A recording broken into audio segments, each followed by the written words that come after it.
আশ্চর্য হয়ে গেল, উতবার পরিবার আশ্চর্য হয়ে গেল, উতবার মেয়ে আশ্চর্য হয়ে গেল।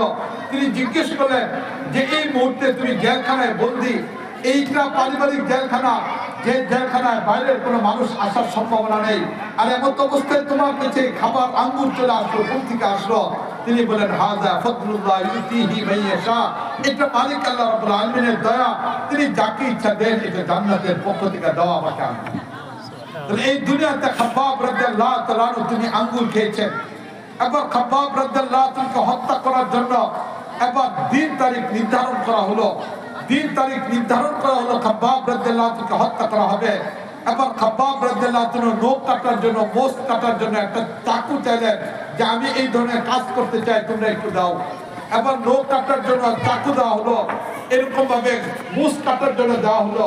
খাব্বাব রাদিয়াল্লাহু তাআলা এগুলো নিয়ে যখন কাজ করতেছেন, এমন টাইমে সে উতবার পরিবারের এক মেয়ে, তিনি বলেন যে আমার কুলের এক বাচ্চা ছিল, ছোট্ট বাচ্চা ছিল, হাঁটতে পারতো, হঠাৎ করে আমার বাচ্চাটা আমার কাছ থেকে দূরে চলে গেল। এই অবস্থায় বাচ্চার তালাশে গেলাম, যাওয়ার পর আমি গিয়ে দেখলাম এই বাচ্চা খাব্বাবের ইয়ের মধ্যে, কুলের মধ্যে বসা আছে। আমি ভয় পেয়ে গেলাম যে খাব্বাবকে হত্যা করা হবে। এবার এই খাব্বাবের হাতেই আমার বাচ্চা রয়েছে, তার হাতে এরকম কাঁচি রয়েছে, মুস কাটার জন্য যন্ত্র রয়েছে, নখ কাটার জন্য যন্ত্র রয়ে গেছে। আর এই অবস্থার মধ্যে আমার বাচ্চাটা খাব্বাবের কুলের মধ্যে, সে শত্রু, আমাদের পারিবারিক শত্রু, তার হাতে আমার বাবা ইন্তেকাল করেছেন উতবা, তার হাতে আমার চাচা ও পরিবার না তারা হত্যা হয়েছে, নিহত হয়েছে। এবার কেন আমার বাচ্চা তার কুলে রয়েছে, আমি ভয় পেয়ে গেলাম। কিন্তু খাব্বাব যখন আমার দিকে তাকাইলেন, তাকানোর পরে তিনি হাসলেন, হাসার পরে তিনি দেখলেন, বললেন এই কথা যে তুমি কি ভয় পাইতেছ যে তোমার বাচ্চা আমার কাছে নিরাপদ না?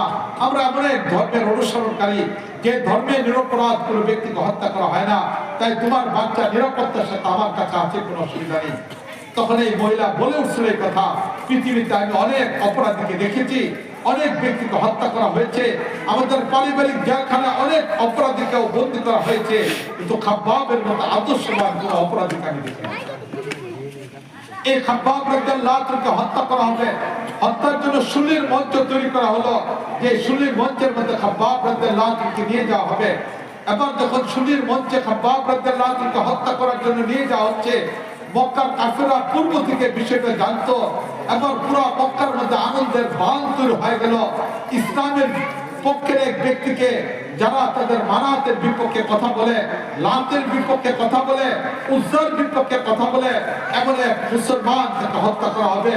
পুরো মক্কার মধ্যে জোশ তৈরি হয়ে গেল, পুরো মক্কার মধ্যে জৌলস